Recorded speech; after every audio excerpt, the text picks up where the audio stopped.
You're listening to Empowered to Lead, the Therapist Practice. I'm Lisa Catello, therapist, business coach, and your go-to for all things leadership and sustainable practice growth.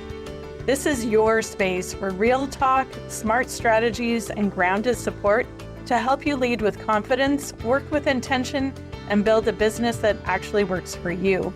Let's dive in. Hello, and welcome back to the Empowered to Lead podcast. I'm so glad that you're here and joining us. In the summer, we are doing a series of just chatting with different group practice owners across Canada. We literally are going coast to coast and talking about specific pain points that group practice owners have identified, where maybe we have questions and it's hard to get answers or want to know what the real life experience is. And so today I'm very excited to be speaking with Frances, and she is based out of Saskatchewan in Moose Jaw and went through an expansion.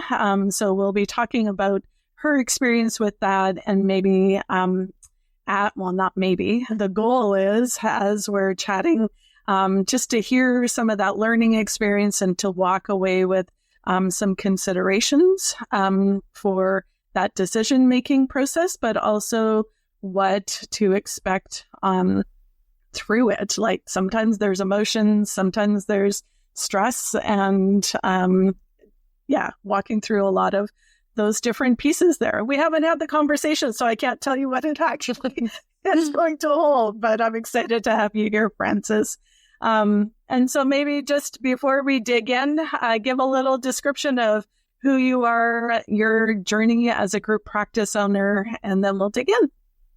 Yeah, well, thanks, Lisa, for having me. I'm so glad we're able to connect and have this conversation that I think as group practice owners, it can be hard to come by some of the information around real lived experience. So thanks for hosting that opportunity. So my experience as a group practice owner has been a little bit interesting in that I never really set out to be a group practice owner. That was never really, when I went into private practice, coming out of being more in the public sector, I never really saw myself as, setting out to own a group practice. And so what started as a solo practitioner practice really kind of organically grew on its own. And so I guess, long story short, the overall process would be as a solo practitioner, which, by the way, I opened in February 2020. And so March 2020, right, we headed right into the pandemic. Isn't that interesting? Yeah. And so, right off the hop, really sort of forced into a lot of adjustment, right? And a lot of doing things differently. And so it's hard enough, right, when you're going into business, and there's a lot of uncertainty with even starting that, right? Branching out from maybe like a secure employment kind of a predictable position into, those very first steps around registering your business, finding a space, creating a website, all of that is really kind of that overhead that gets you started. And you can't really, there's different ways to do it, but it's necessary to getting started. And so you're kind of already in it. And then and none of this is familiar yet because you haven't been doing it. And then the pandemic hits. And so it was kind of a really nice lesson, as much as it was hard at the time. It was a really nice lesson in what was sort of to come in the private practice journey, which would be, you always have to be ready to adjust, right? Yes. And so right off the hop, it was, figuring out with everything around, the regulations and the mandates and, in person and virtual and all of those pieces, and really having to figure that out pretty quickly. And so that's kind of how it all started. And it was just me on my own. And then we ended up over time having more referrals than my own individual schedule could handle. And what really sort of kind of woke me up to this idea of, okay, maybe, opening up to that group idea is what's next for me was when I was sitting across from clients, and I would, do my intro, and I'd say, tell me a little bit about what brings you in, when you reached out, what was kind of going on for you, what made you reach out at the time that you did. And I was noticing I was getting responses that were kind of like, well, 9 months ago when I first called, this and this and this was going on. And so I thought, okay, because of course now people are being waitlisted. And I really went, this just isn't as helpful as it possibly could. And so that's where that organic, bringing on people who were able to also offer some similar services, because the demand was just such that there was opportunity for that. And so that started that really organic growth in the fall of 2022. So so from 2022 coming up on, I guess, 4 years coming up here in the fall of 2026, there's just been that really organic growth. And so kind of accidentally, here we are with a group practice. At present, I have about 16 clinicians working alongside and with me. There's some admin staff, students from time to time as part of the internship program. And so it's really kind of become its own thing. And, we can get kind of more into the details of that, but it really forces some interesting experiences as a business owner that maybe you don't anticipate when you are trained as a clinician. Yes. Yeah. There's none of this is taught in school. We don't get business courses or how do you lead kind of courses. So you're really learning on your own.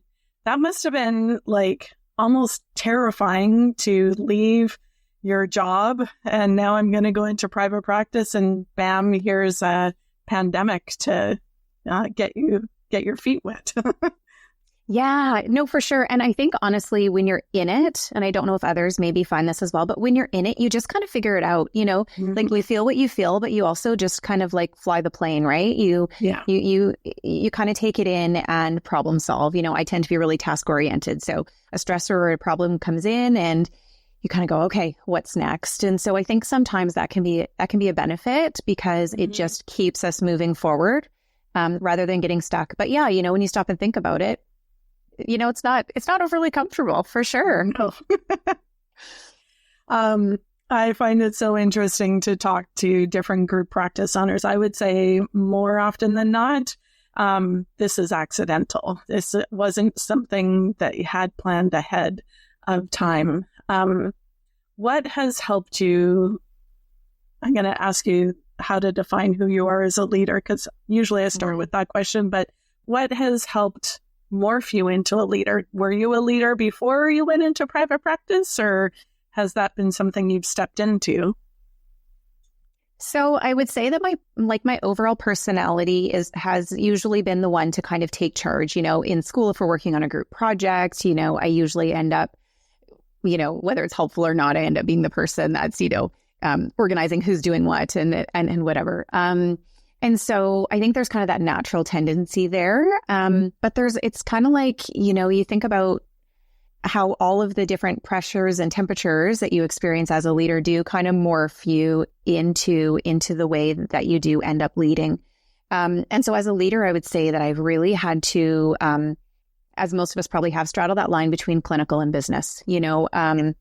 How do we bridge between what we're doing clinically with our clients who are, essentially customers, and the business side? And when you think about the people aspect of it, our clinicians who are working with us, they're also kind of like our customers, right? Like we want to be of service in such a way that we can create sort of this community or this container for awesome things to happen, whether it's for the clinicians as they're expanding themselves professionally, as they're showing up for their clients, and also from that clinical perspective. I mean, myself, I'm still in the clinical seat as a clinician, and so also showing up for the clients. And so there's lots of opportunity there, I think, as a leader to really balance. And I spend a lot of time thinking about balancing between the humanistic approach about like, okay, what does the human part of me kind of say about a situation or about something that needs to be handled or managed or led through, what does the human side of me say about the people part of that? But then what does the business side of that need? Because we also have to nurture the business. If there is no business, there is no clinic. If there is no clinic, there is no helping, And so as much as it can be uncomfortable to be thinking about numbers or to be thinking about what's the process, what's the procedure, and sometimes that means that we have to say, no, we can't do that. And that can be really hard because we set out to help, but by way of how things work to create that sustainable kind of business perspective, it kind of really does make you think about both sides of that. How am I helping, but also keeping the business side healthy enough that we can continue to do what we do in a way that does serve the people that we set out to serve. And so what kind of a leader am I? I feel like that's really hard, but really sort of forced into this understanding of there's so many different things to be thinking about, some more technical and like number based, and others a little bit more like qualitative. Systems are helpful, gives you lots of guidelines.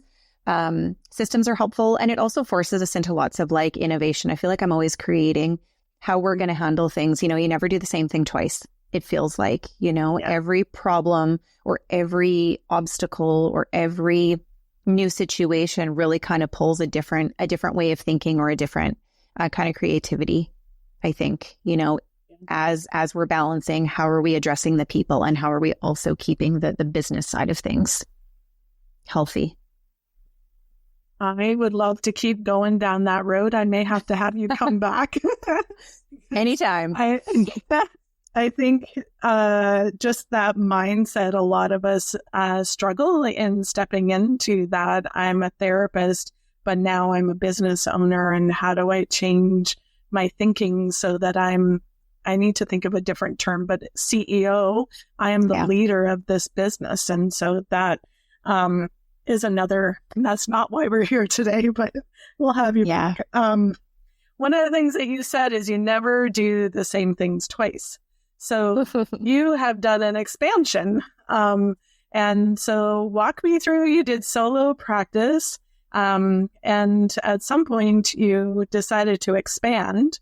What was that trajectory like, first of all? And then I want to come back and ask, so it wasn't a repeat. It's not like, I've already done this, because you never do the same things twice, exactly the same way. So you're in solo practice, 2020, you bring on somebody in 2022. Did you stay in that office, or was that a first expansion for you? Yeah. So when I first started and it was just me, I rented a suite that was a business suite. It had in it like a waiting room area, a bathroom, obviously, a little kind of kitchen area, and then 2 office spaces.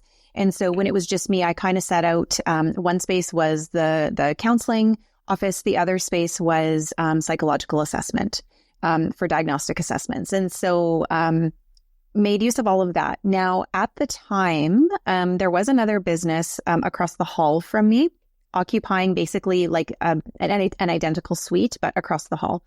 And so it's so interesting, I think, how timing comes about, because in my experience, I was never ready to expand when I expanded.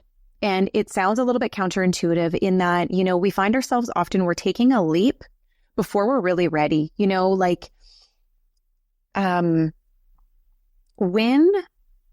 When I started and it was just me in that first suite, I knew I could see that my wait list was getting bigger. I could see that I was getting into that situation where people were kind of saying like, well, it's been a while ago since I first reached out.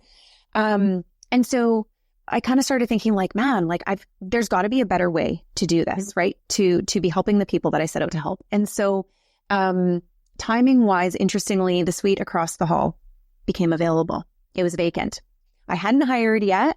I didn't have people yet to fill it. But as opportunity goes, I felt like I was at a decision point of either I'm committing to staying exactly how I am, or I'm allowing for a possibility of expansion. Like I saw it as an opportunity of, am I choosing to do maybe something different, as in bringing on people? Or am I just really committing to staying the same? If I'm committing to staying the same, then I'm not going to pursue the space across the hall. If I'm open to possibly doing things differently, then I started to consider the space across the hall. Now, I ultimately ended up taking over that space as well. So now I had kind of both sides, okay, which now means I had like 4 individual offices within that. And so essentially doubled my footprint. Okay. So now I'm not ready to hire yet. I haven't hired yet. You know, how do you write a job posting? Where do I post it? How do I find people? You know, all of these questions. But you know what? At the end of the day, I decided that I can always make a different decision. So if I decide today I'm going to take the space, and let's just say that I, for whatever reason, can't hire, I can always do something else with that space. You can always sublet it, you know, and not to say that none of these things are easy, but there's always another decision that you can make. Anyway, that ended up going fine, hired, all of that was great. Okay. Hired, now it's full. Then I don't even know what year it is, maybe two years later, I'm estimating, I'd have to look at the years. Anyways, okay. Then in the same building, because I also know it's expensive to move and change addresses and set up phone lines and whatever. In the same building, a larger space downstairs became available, which is where I am now, which was again, almost twice as many offices. So I went from like 4 offices within those 2 suites to 7 office spaces within this one larger space. Again, became available. And so again, the question is, you know, if the opportunity is there, I can't hire anymore without space to put people. Yes. So if I don't have space to put people, I'm not open to hiring. But I can't hire fast enough to know if I have people to fill the space. So something has to go first, right? And so again, same kind of idea. Ended up taking the space before I was actually ready to fill it. Okay. Now, I think the important thing to think about is, how do we know that we're ready for more space, right? Like at what point are we looking for more space? Because this is all well and good and exciting when you're expanding, right? This is very exciting. It's scary, but like it's very exciting, right? Like you're growing and there's lots of momentum with that. And that's great. From a business perspective though, how can we afford that? Because we're not only doubling our square footage and doubling our possible opportunity, we're doubling our overhead or more, right? Because our heating bill maybe goes up by more than 2 times, you know, whatever that might be. So from a business perspective, on paper, I sort of figured out, you know, how many clinical hours, how many client sessions, you know, at what point can I justify, at what point have I outgrown this space? And so when I had my 4 offices on that upper level, I really kind of thought about, you know, at what point are we maxed out? So really thinking about, as I'm bringing on new people, because just because you have more people doesn't mean you need more space. It depends on the scheduling, right? So I don't know if you find this in your own practice, but not everybody works the same hours, right? You could potentially have 3 people cycling through one room, 3 clinicians cycling through one room. If one is daytime weekday, one is evening weekday, and one is maybe weekends or whatever, right? And so you don't necessarily always need one room to one clinician. And so it's a little bit of like a game of Tetris in thinking about, you know, what's the room availability? And for me, it was, okay, once I maxed out room availability, as in, I set it as 5 days a week. You could calculate it on 6 days a week. Running on average, you know, 8 to 10 hours a day comfortably. Is that full enough? Right? How full is full? How many clinician hours does it make sense to actually add on that overhead? Because at some point, you have to look at not only the opportunity and the overhead, but also like, what is that ROI, right? Like, how are we just paying more because it's exciting, or are we actually at a place where it's time to move forward? It's time to expand, whether that's footprint or hiring. And so for me, where I was able to find some certainty with all the uncertainty of maybe expanding and taking on more space was this idea of, okay, what is the base amount of service that needs to be happening within these walls to justify more space, right? Because you have to be able to afford it at the time. Am I maximizing what I currently have? Yeah. And then how does that translate into what I need and what that would look like in the new space too? Hey, so really looking at room use and maximizing space on both sides of things in there.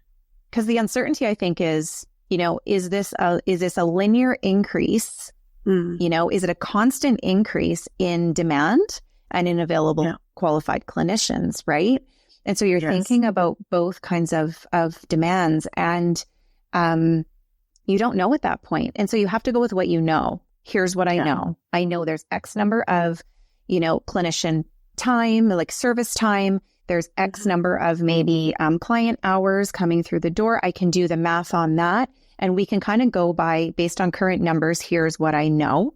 Here's what's sustainable. Here's what's not sustainable, just to be fiscally responsible. And then you're right. The rest you don't know. So you kind of work with what you know.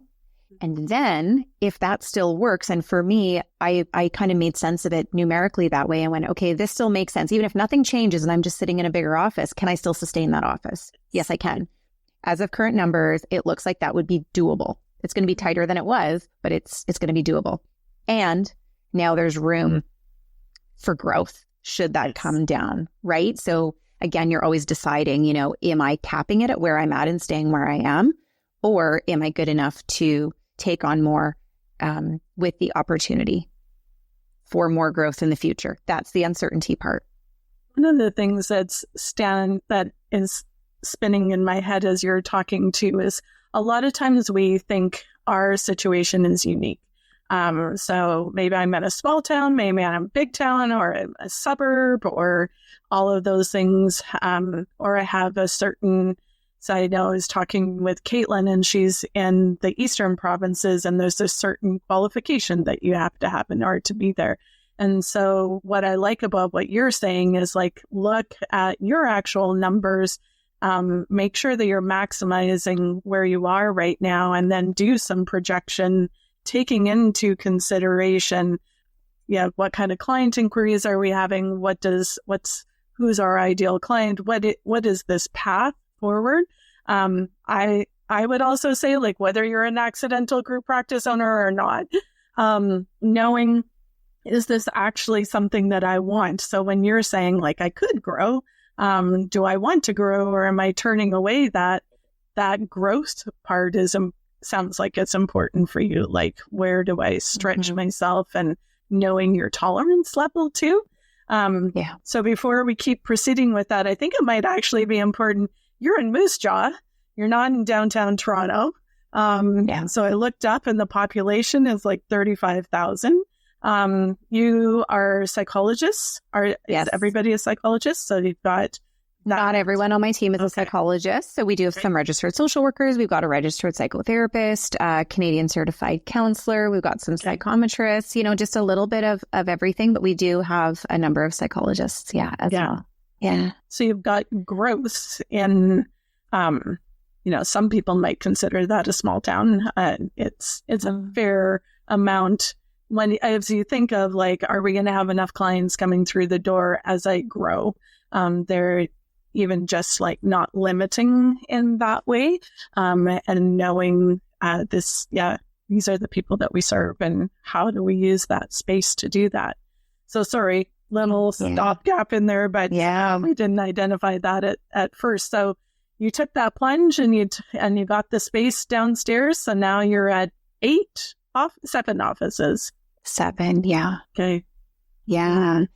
Yeah. And, it's so funny because as I'm running the numbers, what I never thought about how the cost of cleaning staff is going to go up. There's more square footage, there are lots of things to be considering in there. And you're right, it does come down to tolerance. And sometimes, honestly, I don't know from your experience or other group practice owners that you've talked to, but I think sometimes we don't know what our tolerance is. you know, we don't really know, like, I didn't know what I was getting into, right? Like, I didn't know, like, what does that mean to be a group practice owner? Like, I don't know that we have a really clear idea about what are all the nuances of that. What are all of the experiences and the challenges that are going to go with that? You don't know it until you're in it. And so as I say that, you know, I think it's important to also consider that, like I said before, we have to give ourselves grace that at any time we can make a different decision. You know, we can be growing and growing and growing. And at some point, you know, stop and go like, okay, it's not actually what I want, or I want more. Or life changes, you know, maybe priorities change, or I don't know. But like, as I get older, my priorities start to shift a little bit, you know, as my kids get older, my priorities start to shift just a little bit. And so we have to also give ourselves grace that, you know, just because we expanded for the last 3 years, we don't have to, it doesn't have to continue, you know, where there's no obligation to that. You can, at any point, you can choose to stay where you are. You can choose to downsize. You know, you really do have to know that even though you've got this really great momentum, there are times where it plateaus a little bit, and it forces us to think about, you know, like, this isn't as exciting as it used to be, you know, like, because when we're in the growth, there's just so many things happening, right? It's just so exciting. There's always something to think about and something new. And then there's going to be, at least in my experience, and I think, you know, it would make sense that it's probably a bit of a pattern. There's going to be a little bit of a plateau. You know, there's going to be a time where you're maybe not growing as rapidly. And honestly, you know, that's okay, because we have to catch our bearings at some time. And then for me, this is when, you know, things kind of settle, and now you just hit a little bit of a routine, or get into a bit of a consistency or a pattern. And now this is for me where I actually slow down, and now I'm building the systems. I'm building the processes, you know, because before that you're just kind of accumulating, right? And you're making decisions on the fly, and this seems to make sense. And so you kind of go with it. And now you just kind of like, you get a little bit wise in, you've got some learning now, you know, you've seen some things, you've felt some things, you know what's important, you know what's not, you know what works, you know what doesn't work as of, you know, up to this point. And then this is when we really kind of figure out what are my repeatable processes? What are my systems? What are the roles that need to be filled on my team? And I think those are all important to be thinking about when you are doing an expansion, because it all grows together. It's like growing pains. You know, you can't just grow one part of it. It all kind of forces shift. And as you're saying that, like, a lot of times, because we are entrepreneurs, we wouldn't have a group practice if we weren't entrepreneurial. That part of growth and stretch and imagining and making all these things happen, is uncomfortable, but it's also exciting, and that keeps us going. And so when we get to the plateau part, that can feel like boring, or it can feel like, oh no, we're not growing, so I'm doing something wrong. But actually slow down and create those systems, buffer up what you've done so far, check in, is this how I want to keep moving forward? And then it almost gives you time to breathe and vision and solidify what you have. Grow that team, so that whether you decide to grow more or sustain, you now have a team that allows you to step into who you are as a leader and more of that vision. So plateau isn't negative. It doesn't have to be scary. In the opposite way of growth is scary. Yeah.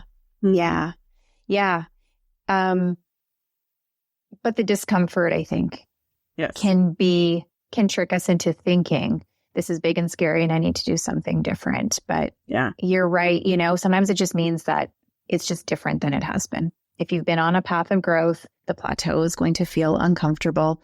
And sometimes we look to spice things up a little bit. You know, I got to do more. You know, does this mean that it's not working? A lot of that's, I think, when a lot of that mindset stuff really kicks in, because now you kind of have time and space to think and to see, and maybe to feel the things that you weren't feeling when you were so busy doing all the task-oriented things in a growth phase or an expansion phase. What would you say to somebody who's considering expansion? What would you encourage them to consider? before stepping into a growth period? That's a really good question. Fundamentally, I would go back to, what is sustainable based on what you know so far. That's going to give you a bit of a baseline around just simple sustainability, and I think number one, that is really important to consider. Number two, it might be, really considering what the growth is about. Growth meaning, just talking with other practice owners, there seems to be kind of different ways that people grow. Sometimes we grow because we've just decided that we're going to grow and it would just feel good and it would be exciting. And there's a little bit of maybe like an identity or like an ego push with that, which is, not necessarily negative. But that's kind of one way of doing it. It's almost like more of a push, like a pushing force, I've decided that I'm going to grow my business. And so we, push for that. The other side of that is maybe, or that organic side that you're kind of talking about, when people kind of accidentally grow a group practice, or am I doing it because I'm looking to meet a need that's showing up on my doorstep, And I think those are both very important. And there might be pieces of both. And I'm sure there's other different kinds. These are just the two that are coming to my mind, pieces of each of those happening maybe at the same time. But I think it's important to, kind of get curious about why? What's my why for growing? What's my why? Because on those hard days or the days where it feels like everything's kind of, falling in on you, that's really kind of what we're left with. Like, why am I doing this? What is important about this? And I think those answers can just allow us to have a foundation that we can fall back on when things get hard. Because not every day is super exciting.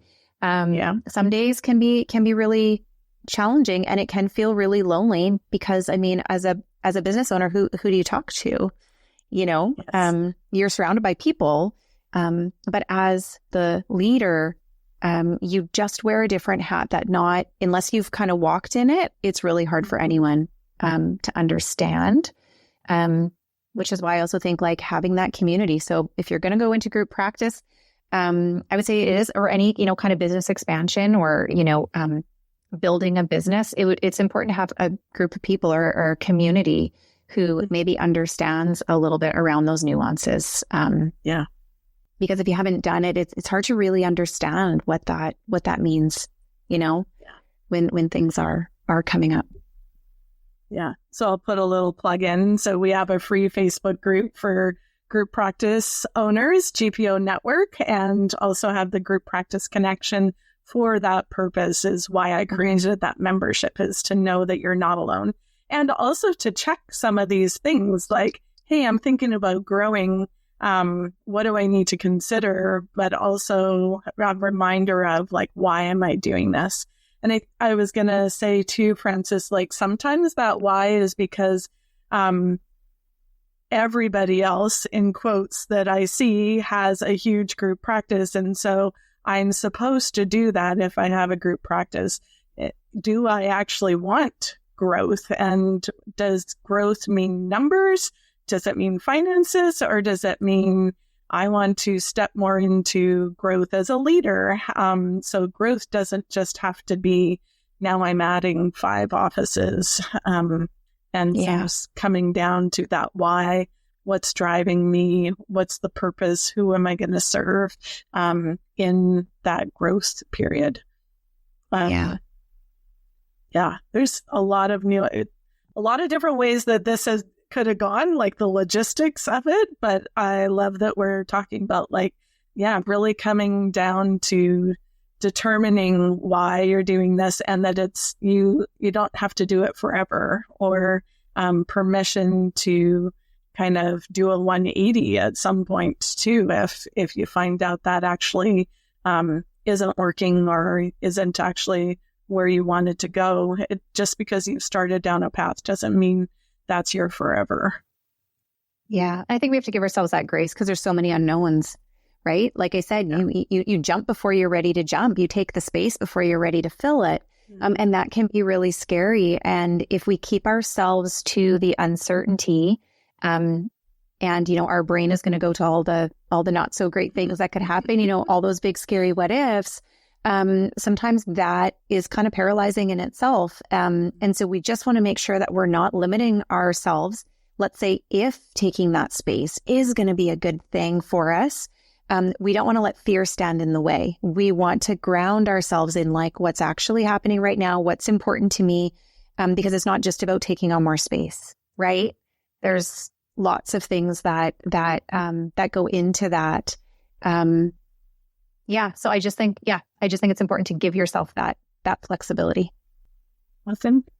Well, thank you so much for taking time to connect and to share a part of the story. I'm sure there's lots more details of what all that looked like, but I really appreciate your perspective on leadership and making some of those decisions in expansion. If somebody wanted to check out your practice to see all the things that you're doing, how would they find you? So we do have a pretty detailed website. You can check it out at www.moosejawpsychology.ca. We have lots of information on there about what we do, how we operate as a practice. Contact information is there as well. If anyone wants to connect, that's great. Feel free to fill out our contact form, send us an email or give us a call. And I'm always happy to connect with people if there's anything that can be helpful. Awesome. Thank you. And your website and information will be in the show notes if anybody is looking for that. Thank you so much for taking the time today, Frances. It was good to meet you and to hear a bit of your story. Be watching and seeing how your business continues to develop and grow over time. Yeah, thank you so much. Yeah. And to our listeners, thank you so much for tuning in and coming back and visit us next week and hear another story from a group practice owner in some of these realms of growth and just the nuances of being a GPO. And have a great day. Thanks for hanging out with me on Empowered to Lead, the therapist practice. I hope you're walking away with something that you can put into action, because leadership isn't about doing more, it's about leading with purpose. If you're ready for deeper support, I'd love to see you inside the Group Practice Connection, my monthly membership where Canadian therapists like you get coaching, community, and the tools to build a business that actually supports your life. You can check it out at grouppracticenetwork.ca. The link's in the show notes. And hey, don't forget to hit follow so you don't miss what's coming next. We're building something great here, and I'm so glad you're a part of it.